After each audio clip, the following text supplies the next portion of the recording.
దయగలిగిన మా తండ్రి, ప్రేమ కలిగిన దేవా, కృపగల యేసయ్యా, నీ పరిశుద్ధ నామానికి వందనాలు స్తోత్రాలు చెల్లిస్తూ ఉన్నాము నాయనా. నీ వాక్యం చాలా శక్తి కలిగింది తండ్రి. ప్రతి మాటలో మాకు అవసరమైన సందేశం ఉంది తండ్రి. మేము వాటిని గ్రహించడానికి సహాయం చేయండి ప్రభువా. నీ వాక్యము మాకు ధైర్యమును, బలమును, ఆదరణని, నిబ్బరమును ఇవ్వడానికి సహాయం చేయండి. ఇప్పుడు 55వ కీర్తనలోని కొన్ని విషయాలు మేము ధ్యానించబోతూ ఉండగా, ప్రభువా, నీ సేవకుడికి మీరు ఇచ్చిన తలంపులు సంఘానికి ఆశీర్వాదకరంగా, మేలుకరంగా, దీవెనకరంగా ఉండడానికి సహాయం చేయమని యేసు నామములో వేడుకొని ప్రార్థిస్తున్నాం తండ్రి, ఆమేన్. 55వ కీర్తన ఏం రాస్తుంటుందంటే, ప్రధాన గాయకునికి తంతి వాయిద్యముల మీద పాడదగినది దావీదు రచించిన దైవ ధ్యానము అనే మాట చూస్తాం ఈ కీర్తనకి వాడిన పదం ఏంటంటే దైవ ధ్యానము అనే మాట. ఈ దైవ ధ్యానము అనే పదము చాలా కీర్తనలకు వాడాడు. ఒకసారి 54వ కీర్తన చూడండి, అక్కడ కూడా ఏముంటుందో, దావీదు రచించిన దైవ ధ్యానము అనే మాట మనం చూస్తూ ఉంటాం. అలాగే 61వ కీర్తన కూడా చూడండి, అక్కడ ఏముంటుందో, 61వ కీర్తన కూడా ఏముంటుందో, తంతి వాయిద్యములతో పాడదగిన దావీదు కీర్తన అనే మాట మనం చూస్తాం. ఇట్లా కొన్ని కీర్తనలకి దైవ ధ్యానము అనేటువంటి పదాన్ని వాడినట్టుగా మనం చూస్తూ ఉంటాం. అయితే దావీదు భక్తుడు ఈ కీర్తన రచించటంలో ఆయన యొక్క ఉద్దేశం, ఈ కీర్తన బయటికి తీసుకొని రావటంలో ఉన్నటువంటి కారణము ఏమైన్నది అనేది కూడా నేను జ్ఞాపకం చేస్తాను. ఎలా పుట్టింది ఈ కీర్తన, ఆయన హృదయంతరంగాల్లో నుంచి ఎలా వచ్చింది? కారణం ఏంటంటే, తను ప్రేమించి చేరదీసినటువంటి స్నేహితులే తనకు వ్యతిరేకముగా చేసినటువంటి కుట్ర ఆయనకి తెలిసినప్పుడు ఆయన చేసినటువంటి ప్రార్థనే ఈ కీర్తన అన్నమాట. తనని ప్రేమించి చేరదీసి సహాయం చేసినటువంటి స్నేహితులు తన మీద కుట్ర చేసినప్పుడు, ఆ కుట్ర ఏంటో తనకు తెలిసినప్పుడు తను రచించినటువంటి చేసిన ప్రార్థనే ఈ 55వ సంకీర్తన, దావీదు యొక్క కీర్తనని. వీరి గురించి ఒక మాట మీ ముందుకు తీసుకొస్తున్నాను. అంటే ఏంటంటే, తనలో తాను మదన పడుతూ, తనలో తాను వేదన పడుతూ చేసిన ప్రార్థన దీంట్లో కనబడుతుంది. ఆయనకి తను ప్రేమించినటువంటి వారు, తను చేరదీసినటువంటి వారు, తనను నమ్మినటువంటి వారు తన మీద చేస్తున్నటువంటి కుట్రాలన్నీ కూడా తనకు తెలిసినప్పుడు తనలో తాను మదనపడి, తనలో తాను దిగులు చెంది, చింతపడి, భయపడి, బాధపడుతూ దేవునికి ప్రార్థన చేసినటువంటిదే ఈ 55వ సంకీర్తన. ఈ 55వ సంకీర్తనలో కొన్ని విషయాలను మనం గమనిస్తే, తను ఎంతగా బాధపడ్డాడో, ఎంతగా వేదన చెందాడో అని అంటే ఒక 3 విషయాలు దీంట్లో ఆయన జ్ఞాపకం చేస్తాడు. మొట్టమొదటి విషయం ఏంటంటే 3వ వచనంలో అంటాడు. 3వ వచనంలో గమనించండి, అక్కడ ఏ పదము వాడతాడంటే, ఒక పదాన్ని ఆయన చాలా అద్భుతంగా అంటాడు. 2వ లైన్లో, నేను చింతాక్రాంతుడినై విశ్రాంతి లేక మూలుగుచున్నాను అన్నాడు. ఏంటంట? నేను చింతాక్రాంతుడినై విశ్రాంతి లేక మూలుగుచున్నాను అన్నాడు ఆయన. 4వ వచనంలోకి వచ్చేలాక ఆయన అంటాడు, నా గుండె నాలో వేదన పడుచున్నది. చూడండి ఏమంటున్నాడు ఆయన. 3వ వచనంలేమో నేను చింతాక్రాంతుడనై, చూడండి, మూలుగుచున్నాను అనే పదాన్ని వాడాడు. 4వ వచనంకి వచ్చేలాక ఆయన అంటాడు, నా గుండె నాలో వేదన పడుచున్నది అన్నాడు. 5వ వచనంకి వచ్చేలాక ఆయన అంటాడు, దిగులును వణుకును నాకు కలుగుచున్నవి, మహాభయము నన్ను ముంచివేసెను అనే మాట ఆయన మాట్లాడతాడు. చూశారు ఈ మాటలు? ఎంత నలిగిపోయాడు కదా, ఎంత వేదన చెందాడు, ఎంత కృంగిపోయాడు కదా. కొన్నిసార్లు మనకి స్నేహితులు అలా చేయకపోవచ్చేమో, కానీ కొన్నిసార్లు మన కుటుంబ సభ్యుల్లో నుంచే ఇలాంటి వేదన వచ్చినప్పుడు, ఇలాంటి బాధ వచ్చినప్పుడు, కొన్నిసార్లు మనం ఇలాంటి తిరుగుబాటు ఎదుర్కొంటున్నప్పుడు, ఏం చేయాలో దిక్కుదోసని స్థితిలోకి మనం వెళ్ళిపోయినప్పుడు ఎంత వేదన అనుభవిస్తామో ఈ కీర్తన చదువుతుంటే అర్థమవుతుంది. దావీదు కూడా ఎంత వేదన అనుభవించాడో ఈ పదాలలోనే ఆయన అంటాడు, నేను చింతాక్రాంతుడినై అంటూ విశ్రాంతి లేక మూలుగుచున్నాను. ఈ మాట చూడండి. నిద్ర పట్టట్లేదు ఆయనకి, నెమ్మది ఉండట్లేదు ఆయనకి. ఒకవేళ తను రాజుగా ఉండి మంచి రాజ భవనములో ఉన్నప్పటికీ, సింహాసనం మీద ఉన్నప్పటికీ, తన చుట్టూ సైన్యము, మంది, మాల్పహలగం అంతా కూడా ఉన్నప్పటికీ కూడా తనకు విశ్రాంతి లేనటువంటి పరిస్థితిని ఆయన లోపల ఉన్న పరిస్థితి అదనమాట. చింత చింత చింత చింత. చింతతోటి, విశ్రాంతితోటి ఆయన అంటాడు మూలుగుచున్నాను అనే పదం చూడండి. కొన్నిసార్లు చాలా వేదన ఎదుర్కొన్నటువంటి పరిస్థితులు.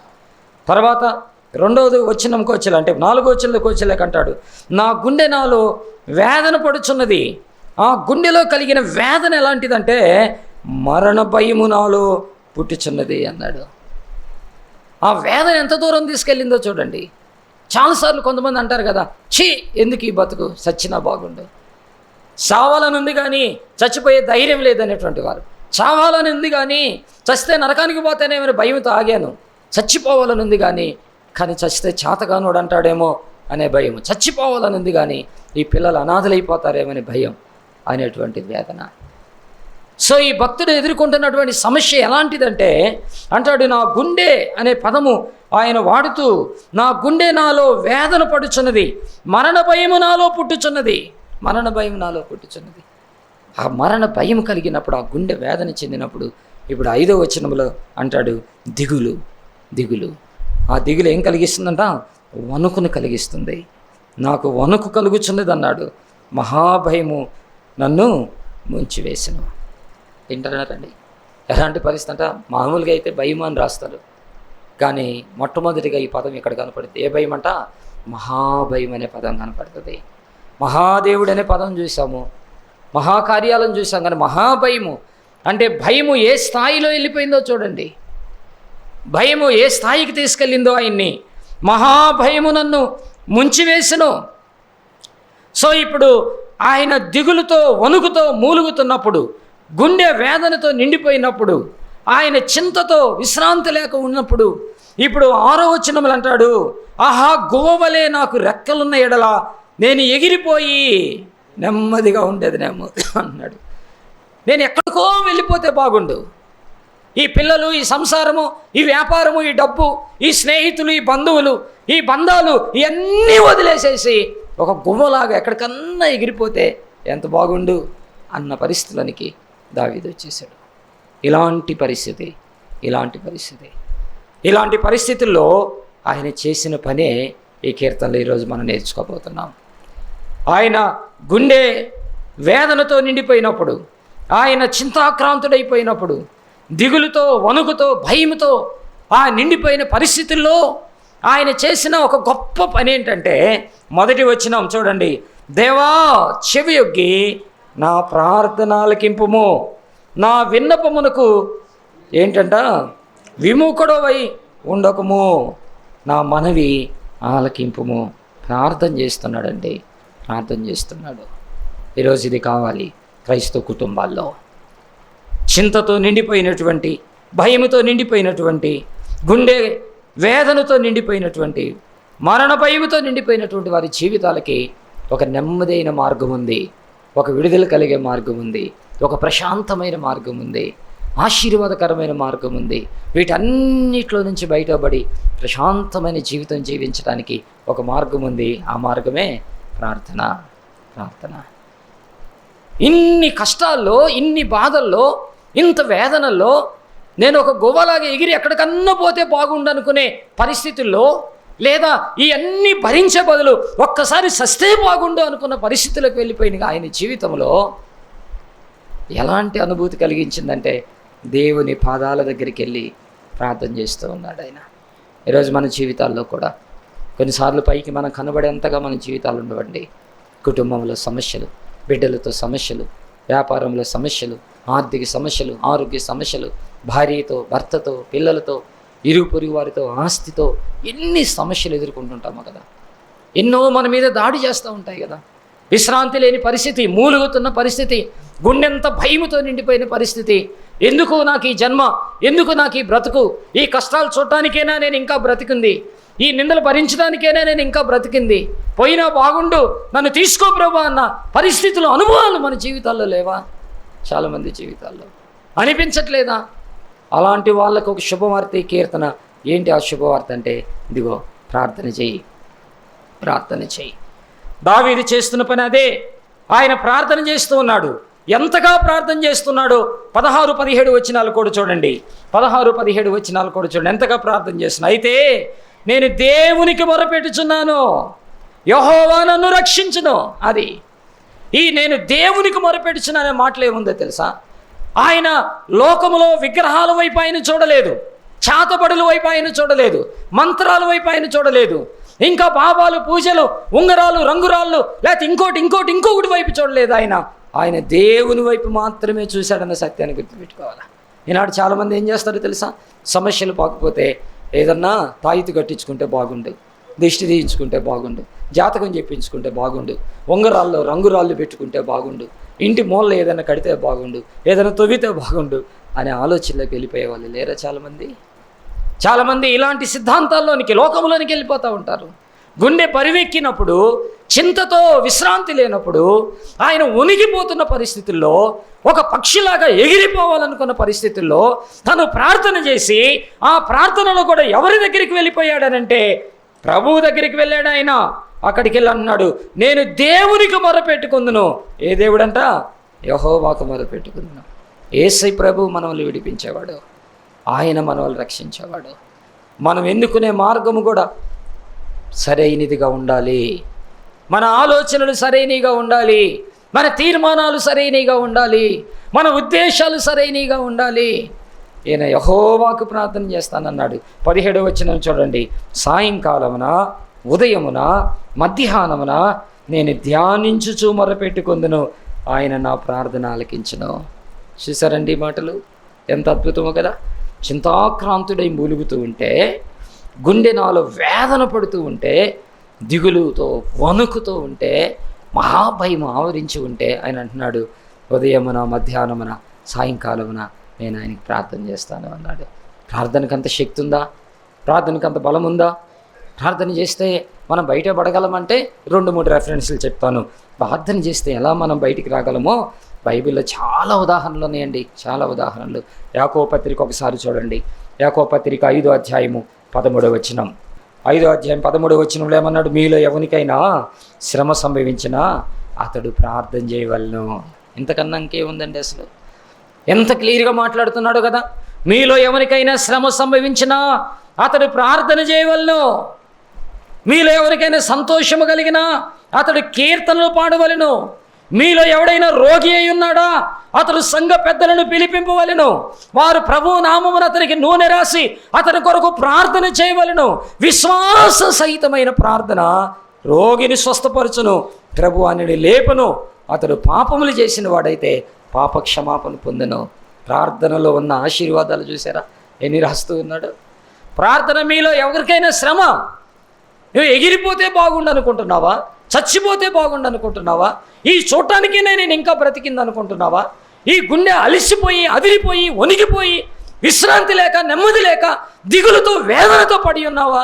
ఇదిగో ప్రార్థన చెయ్యి శ్రమ సంభవించినప్పుడు అని రాశాడు. మీలో ఎవరికైనా సరే కులమతాలకు అతీతమైనటువంటిది ప్రార్థన, ధనధాన్యాలకు అతీతమైనది ప్రార్థన, దేశాల భాషలకు అతీతమైనది ప్రార్థన. నువ్వు ఎవరివైనా సరే, నువ్వు శ్రమలో ఉంటే, వేదనలో ఉంటే, రోగముతో ఉంటే, కష్టముతో ఉంటే, పాపములో ఉన్నా కూడా నువ్వు ప్రార్థన చేయి. ఆ ప్రార్థన ఏం చేస్తుందంటే నిన్ను బాగు చేస్తుంది, నీ పాపాలు క్షమిస్తుంది, నీకు నెమ్మదిస్తుంది. ఈ మాట చెప్పి వదిలిపెట్టలేదు. నెక్స్ట్ ఏమంటాడు తెలుసా? 17వ వచనం చూడండి. ఏమన్నాడు? ఏలియా మన వంటి స్వభావము గల మనుషుడే, వర్షింపకుండానట్లు అతడు ఆసక్తితో ప్రార్థన చేయగా 3.5 సంవత్సరములు భూమి మీద వర్షింపలేదు. అతడు మరలా ప్రార్థన చేయగా ఆకాశము వర్షమిచ్చును, భూమి తన ఫలమునిచ్చును. ఎంత బలమైన మాట అండి. అంటే ఈ ప్రార్థన మాట చెప్పే ముందుగా యాకోబు ఏం మాట్లాడుతున్నాడంటే, నేనేదో ఊరక ఈ మాట చెప్పట్లేదు, మీకు చారిత్రాత్మకమైన ఆధారం ఒకటి చూపిస్తున్నాను అన్నాడు ఆయన. చరిత్రలో, ఈ భూమి మీద జరిగినటువంటి చరిత్రలో జరిగిన ఒక సంఘటన మీకు చూపిస్తున్నాను అన్నాడు. రాసుల మొదటి గ్రంథము 18వ అధ్యాయం 42వ వచనంలో, అనగా క్రీస్తు పూర్వము 900 సంవత్సరాల్లో జరిగిన ఒక చరిత్రని, క్రీస్తు పూర్వము 900 సంవత్సరాల్లో జరిగిన ఒక చరిత్రని, ఏలియా అనే ఒక వ్యక్తి ఉన్నాడు, మనలాంటి స్వభావం కలిగిన వ్యక్తే. ఆయన ప్రార్థన చేశాడు, వర్షము పడొద్దని ప్రార్థన చేస్తే వర్షం పడలేదు, వర్షం కావాలని మళ్ళీ ప్రార్థన చేస్తే వర్షం పడింది. ఆయన ప్రార్థించినప్పుడు వర్షం ఆగింది, మరలా ఆయన ప్రార్థిస్తేనే వర్షం పడింది. ఇదిగో ప్రార్థన శక్తి ఇది అని ఒక చరిత్ర ఆధారాన్ని మన ముందు పెట్టేశాడు. వింటున్నావా ఈ మాటలు? చరిత్ర చెప్తుంది, చరిత్ర సత్యం చెప్తుంది. ఏలియా చాలా శక్తి కలిగిన ప్రవక్త, చాలా బలమైన ప్రవక్త, దేవునికి దగ్గరగా ఉన్న ప్రవక్త. ఏలియా ప్రార్థన అనుభవం ఎలాంటిదంటే, మీరు కానీ రాజుల మొదటి గ్రంథం 18వ అధ్యాయము 40వ వచనం నుంచి చూస్తే, ఆయన మోకాళ్ళ మధ్యలో తన ముఖమును పెట్టుకొని ప్రార్థన చేశాడంట. ఆయన ప్రార్థన అనుభవం అది. చూస్తారా మాటలు? రాజుల మొదటి గ్రంథము 18వ అధ్యాయం ఒకసారి చూడండి, 42వ వచనం. ఆహాబు భోజనము చేయబోయిన కానీ ఏలియా కర్మేలు పర్వతం మీదకి పోయి నేల మీద పడి ముఖము మోకాళ్ళ మధ్య ఉంచుకొని, ముఖము మోకాళ్ళ మధ్య ఉంచుకొని ప్రార్థన చేస్తున్నాడు. గమనించారు ఎప్పుడన్నా? హిజ్కియా గోడ వైపు ముఖం తిప్పుకొని ప్రార్థన చేశాడు. యేసయ్య తన ముఖమును ఆకాశం వైపు కన్నులెత్తి ప్రార్థన చేశాడు. ఏలియా మోకాళ్ళ మధ్య తన ముఖమును పెట్టుకొని ప్రార్థన చేస్తే, ఆయన ప్రార్థిస్తే వర్షం ఆగిపోయింది. మరలా ప్రార్థించిన తర్వాతే వర్షం పడింది. ఎంత అనుభవం అండి! ఎంత గొప్ప మాట జ్ఞాపకం చేస్తున్నాడు. యాకోబు ఆషామాషిగా చెప్పలేదు ఈ మాట. ఏదో ఒక మాట చెప్పి ఆదరిద్దామని అనుకోవట్లేదు ఆయన. మీలో ఎవరికైనా శ్రమ సంభవించిందా, అతడు ప్రార్థన చేయాలా అన్నాడు. సంతోషం కలిగిందా, పాటలు పాడాలి అన్నాడు. ఎవరైనా రోగి అయి ఉన్నాడా, ప్రార్థన చేయండి అన్నాడు. అతని రోగము స్వస్థపరచబడుతుంది అన్నాడు. అతనుకున్న పాపములు క్షమించబడతాయి అన్నాడు. అంతటితో ఆగటమే కాదు, ఇదిగో ఏలియా అని చెప్తున్నాను, నా మాట అబద్ధం కాదు. ఎప్పుడంట? క్రీస్తు పూర్వం 900 సంవత్సరములు 8వ శతాబ్దానికి సంబంధించిన వాడు ఏలియా ప్రవక్త. ఆ టైంలో ఏలియా కూడా ఇదిగో అహాబు రాజు టైంలో ప్రార్థన చేశాడు. ఆయన ప్రార్థన చేస్తే ఆకాశము ఎలా మారిపోయింది? కంచులాగా మారిపోయిందంట. ఆయన ప్రార్థన చేస్తే వాన ఆగిపోయింది. 3.5 సంవత్సరాల తర్వాత మరలా ప్రార్థన చేస్తేనే వర్షం పడింది. వింటున్నారు ఈ మాటలు? నీ చింతని తొలగించేది ప్రార్థన. నీ గుండెలో ఉన్న వేదనని తొలగించేది ప్రార్థన. దిగులుతో వణికిపోతున్న నిన్ను గట్టెక్కించేది ప్రార్థన. 55వ కీర్తన ఆ అనుభవంలో దావీదు అంటున్నాడు, నేను ప్రార్థన చేస్తున్నాను అన్నాడు. నేను ప్రార్థన చేస్తున్నాను అన్నాడు. అంతేనా? ఇంకొకటి 2 రెఫరెన్స్ చెప్తాను. ఇదే దావీదు ప్రార్థన అనుభవం ఎంత గొప్పది అంటే 34వ కీర్తన. 34వ కీర్తన అంటాడు, నేను ఎల్లప్పుడూ యెహోవాను సన్నిధించెదను, నిత్యం ఆయన కీర్తి నా నోట ఉండెను. యెహోవాను బట్టి నేను అతిశయించుచున్నాను, దీనులు దానిని విని సంతోషించెదరు. నాతో కూడి యెహోవాను గణపరచుడి, మనం ఏకముగా కూడా ఆయన నామమును గొప్ప చేయదమంటూ నేను యెహోవా యొద్ద విచారణ చేయగా ఆయన నాకు ఉత్తరం ఇచ్చును, నాకు కలిగిన భయములన్నిటిలో నుంచి నన్ను తప్పించును అన్నాడు. అలాగే 6వ వచనం, ఈ దీనుడు మొరపెట్టగా యెహోవా ఆలకించును, అతని శ్రమలన్నిటిలో నుంచి ఆయన తప్పించును అని రాస్తూ ఉన్నాడు. వింటున్నారు ఈ మాటలు? ఆయన అనుభవాన్ని చెప్తూ ఉన్నాడండి. ఆయన అనుభవాన్ని చెప్తూ ఉన్నాడు. ప్రార్థన మనల్ని రక్షిస్తుంది, ప్రార్థన మనల్ని కాపాడుతుంది, ప్రార్థన మన భయాలను తొలగిస్తుంది, ప్రార్థన మన చింతలు తీసివేస్తుంది, ప్రార్థన మన రోగాల నుంచి బాగు చేస్తుంది, ప్రార్థన మన అవసరాలను తీరుస్తుంది. ఇలాంటి పరిస్థితుల్లో ఆయన ప్రార్థన చేయటము, ఉదయము, మధ్యాహ్నము, సాయంత్రము, దినమునకు 7 సార్లు ప్రార్థన చేసిన అనుభవం దావీదు జీవితంలో మనము చూస్తూ ఉన్నాం. అలాగే 40వ కీర్తనలో కూడా దావీదు భక్తుడు ఎలా జయించాడో ఈ పరిస్థితిని రాస్తూ ఉన్నాడు. 40వ కీర్తనలో చూడండి ఏమంటూ ఉన్నాడు, యెహోవా కొరకు నేను సహనముతో కనిపెట్టుకుంటుని, ఆయన నాకు చెవి ఎగ్గి నా మొర ఆలకించును. నాశనకరమైన గుంటలో నుండి, జిగటగల దొంగ ఊబిలో నుండి ఆయన నన్ను పైకెత్తెను. నా పాదములు బండ మీద నిలిపి నా అడుగులు స్థిరపరచును. తనకు స్తోత్ర రూపముగు క్రొత్త గీతమును మన దేవుడు నా నోట ఉంచెను. అనేకులు దానిని చూచి భయభక్తులు కలిగి యెహోవా యందు నమ్మిక ఉంచెదరు అని మాట్లాడుతూ ఆయన నాశనకరమైన గుంట, జిగటగల దొంగ ఊబిలో నుంచి పైకి లేపబడటానికి ఆయన చేసిన పని ఏంటంట? మరలా ప్రార్థనే చేశాడు ఆయన. 116వ కీర్తన 3వ వచనములోనికి రండి. మరణ బంధములు నన్ను చుట్టుకొని ఉండెను, పాతాళపు వేదనలు నన్ను పట్టుకొని ఉండెను, శ్రమయు దుఃఖము నాకు కలిగెను. ఆయన పరిస్థితి చూడండి ఎలా ఉందో. ఇప్పుడు 4వ వచనంలో అప్పుడు, ఆ మాట చూడండి, అప్పుడు ఎప్పుడంట? మరణ బంధములు చుట్టుకున్నప్పుడు, పాతాళపు వేదనలు పట్టుకున్నప్పుడు, శ్రమ దుఃఖము కలిగినప్పుడు అంటాడు, యెహోవా దయచేసి నా ప్రాణమును విడిపింపమని యెహోవా నామమును బట్టి నేను మొర్రపెట్టి తిని, యెహోవా నామమును బట్టి నేను మొర్రపెట్టి తిని. ఏమైందంటే ఆయన జీవితంలో 8వ వచనం చూడండి. 8వ వచనం అంటాడు, మరణము నుండి నా ప్రాణమును, కన్నీళ్ళ విడవకుండా నా కన్నులను, జారి పడకుండా నా పాదములను ఏంటంట నీవు తప్పించున్నావు. ఎలా బయటపడ్డాడు, ఎలా గట్టెక్కాడు, ఎలా తేరుకున్నాడు, ఎలా తప్పించబడ్డాడు? సజీవులైన దేశంలో కాలము గడుపుదనన్న నమ్మకం నాకు లేదు అన్నాడు ఈ కీర్తనలో. ఇక నేను బ్రతుకుతాననే ఆశ నాకు లేదు, ఇక నేను గట్టెక్కుతాననే ఆశ నాకు లేదు, ఇక కోలుకుంటాననే ఆశ నాకు లేదు, ఇక తప్పించబడతాననే ఆశ నాకు లేదు. కానీ నా దేవునికి మొరపెట్టినప్పుడు ఆయన నన్ను కాపాడాడు, ఆయన నన్ను రక్షించాడని దావీదు భక్తుడు తన కీర్తనలో జ్ఞాపకం చేస్తూ ఉన్నాడు. కాబట్టి నా ప్రియమైన వారలారా, 55వ కీర్తనలో ఆయన చెప్పిన ఈ 3 అనుభవాలు, తను దిక్కుదోసని స్థితిలో ఉండిపోయినప్పుడు, తనలో తాను మదన పడుతూ ఉన్నప్పుడు, నేను ఏం చేయాలి, నేను ఎలా నడిపించబడాలి, నా పరిస్థితి ఏంటి, ఇవన్నీ ఆయన ఆవరించిపోయినప్పుడు ఆయనకి తెలిసిన సూత్రం ఏంటంటే దేవునికి ప్రార్థన చేయటము. ఈ ప్రార్థన చేయటంలో ఆయన ఒక అనుభవాన్ని రాస్తూ ఉన్నాడు. చూడండి, ఇప్పుడు 55వ కీర్తన 22వ వచనం చూడండి. నీ భారము యెహోవా మీద మోపుము, ఆయనే నిన్ను ఆదుకొనును, నీతిమంతులను ఆయన ఎన్నడును కదలనివ్వడు అన్నాడు. ఆయన అనుభవంలో నుంచి మాట్లాడుతూ ఉన్నాడు.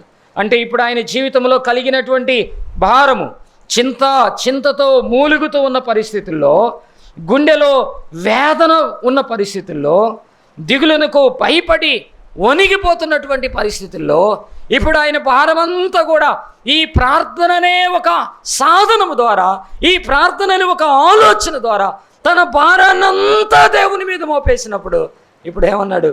దేవుడు ఆదుకున్నాడు, దేవుడు గట్టెక్కించాడు. దేవుడు ఆయనకున్న సమస్యలు, ఆయనకున్న భయము, ఆయనకున్న బాధ, ఆయనకున్న కష్టము, ఆయనకున్న కలవరము, ఆయనకున్న వేదన, ఆయన ఏదైతే భయపడి ఒక పక్షిలాగా ఎగిరిపోయి ఒంటరిగా దూరంగా వెళ్ళిపోదాం అనుకున్న పరిస్థితుల్లో నుంచి దేవుడు గట్టెక్కించి నిలబెట్టాడు. కాబట్టి ఇప్పుడు సాక్ష్యం ఇస్తున్నాడు ఏమని? నన్నే కాదు, నీ భారము కూడా మోపాయన మీద, నిన్ను కూడా నన్ను విడిపించినట్టుగా విడిపిస్తాడు. నాకు కలిగిన భయం నీకు ఉంటే నీ భయములో నుంచి దేవుడు బయటికి తీసుకొస్తాడు. నేను గుండెలో ఉన్న వేదన ఎలా భయపించిందో, బాధ పెట్టిందో, ఆ వేదన నీకు కూడా ఉంటే నువ్వు కూడా ప్రార్థన చేయి. నీ భారం కూడా ఆయన మీద మోపు. నీ చింత తీసివేస్తాడు, నీ భయాన్ని తీసివేస్తాడు, నీ దిగులుని తీసివేస్తాడు, నీ వణుకును తీసివేస్తాడు, నీ కలవరముని తీసివేస్తాడు, నీ ఒంటరితనాన్ని కూడా తీసివేస్తాడు. నీ భారము ఆయన మీద మోపు అన్నాడు.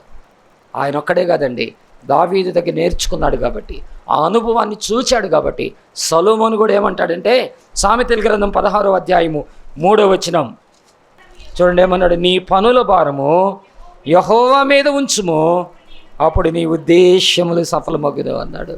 నీ భారం ఆయన మీద వేయాలి, నీ పనుల భారం ఆయన మీద వేయాలి.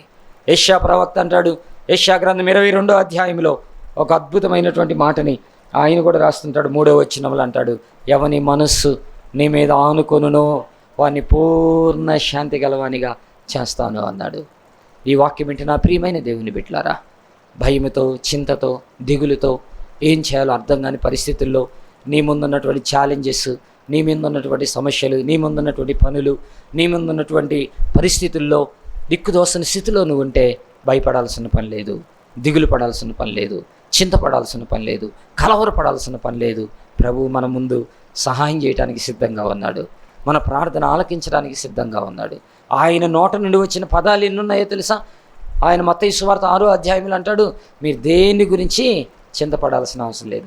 ఆకాశ పక్షులను చూడండి, గడ్డి పువ్వులను చూడండి, వాటికంటే మీరు శ్రేష్టమైన వారు కదా, వాటికంటే మీరు గొప్పవారు కదా. మీరు ఇలాగ ప్రార్థన చేయండి, పరలోకమందున్న మా తండ్రి అని మీరు ప్రార్థన చేయండి, మిమ్మల్ని నేను క్షమించుకుంటాను, మీ ఆహారాన్ని ఇస్తాను, మీ ఆరోగ్యాన్ని ఇస్తాను, మీకు ఏది కావాలో నేను చేస్తాను అన్నాడు. ఆ ప్రభుని వెంబడించిన పౌలు అంటాడు, ఫిలిప్పీ పత్రిక 4వ అధ్యాయము 6వ వచనములో, నీ చింత యావత్తు ఆయన మీద వేయండి, ప్రార్థన విజ్ఞాపనములతో కృతజ్ఞత పూర్వకంగా మీ విన్నపాలు ఆయనకి తెలియచేయండి, సమస్త జ్ఞానమునికి మించిన దేవుని సమాధానం మీకు తోడై ఉంటుంది అన్నాడు. అదే ఫిలిప్పీ పత్రిక 4వ అధ్యాయం 19వ వచనంలో ఆయన అంటాడు, దేవుడు క్రీస్తు యేసునందు మహిమలో మీ ప్రతి అవసరము తీర్చును అన్నాడు.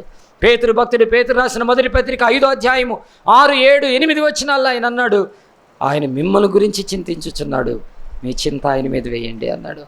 కాబట్టి 55వ కీర్తన అనుభవం, ఆయన వేదన చెందుతున్నప్పుడు, భయంతో ఉన్నప్పుడు, భవిష్యత్తును గురించినటువంటి దిగులుతో ఉన్నప్పుడు ఆయన చేసిన పని ఏంటంటే దేవుని దగ్గర ప్రార్థన చేస్తాడు, భారాన్ని ఆయన మీద మోపుతాడు. ఇప్పుడు దేవుడు ఆయన్ని పైకి లేపాడు. ఈరోజు నా జీవితంలో ఉన్నటువంటి ప్రతి సమస్యని, ప్రతి బాధని, ప్రతి భయాన్ని ప్రభువుకి అప్పగిద్దాం. నీ భారం ఆయన మీద వేసేద్దాం. ప్రార్థనలో ప్రభువుకి చెప్పేసుకుందాం. ప్రతి భారం నుంచి దేవుడు మనల్ని బయటికి తీసుకొని వస్తాడు. ప్రార్థన చేసుకుందాం, తల ఉంచుదాం, కనులు మూసుకుందాం. దయగలిగిన మా తండ్రి, మీకు వందనాలు చెల్లిస్తూ ఉన్నాం ప్రభా. తనలో తాను మదన పడుతున్నటువంటి వ్యక్తి, తనలో తాను కృంగిపోతున్నటువంటి వ్యక్తి, తనలో తాను భయపడుతున్నటువంటి వ్యక్తి, ఒంటరినైపోయి ఎక్కడికో ఎగిరిపోతే బాగుండు అనుకున్నటువంటి వ్యక్తి, గుండెల్లో మహాభయముతోటి చచ్చిపోవాలి అనుకున్న వ్యక్తి, ప్రార్థన అనే ఒక ఆయుధము ద్వారా, ప్రార్థన అనే ఒక సాధనము ద్వారా ఎంత నెమ్మది పొందాడో, ఎంత ప్రశాంతత పొందాడో, ఎంత ఆశీర్వాదాన్ని పొందాడో ప్రభా.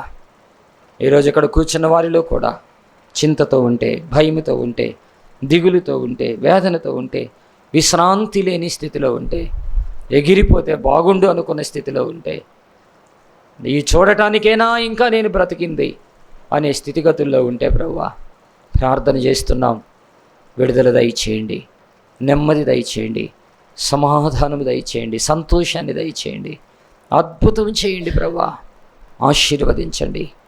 ఆ మరణ బంధముల్లో నుంచి మీరు విడిపించండి ప్రభువా. నెమ్మది ఇవ్వండి, నెమ్మది ఇవ్వండి, నెమ్మది ఇవ్వండి ప్రభువా. ఏ విషయంలో మూలుగుతూ ఉన్నారో, మహాభయముతో నిండి ఉన్నారో, కృంగి ఉన్నారో, చింతపడుతున్నారో, వణుకుతున్నారో, ఆ సమస్యల్లో నుంచి బిడ్డలని గట్టెక్కించమని ప్రార్థన చేస్తున్నాం ప్రభువా. దయ చూపించమని యేసు నామములో ప్రార్థించి అడిగి వేడుకొనుచున్నాము తండ్రి. ఆమేన్, ఆమేన్.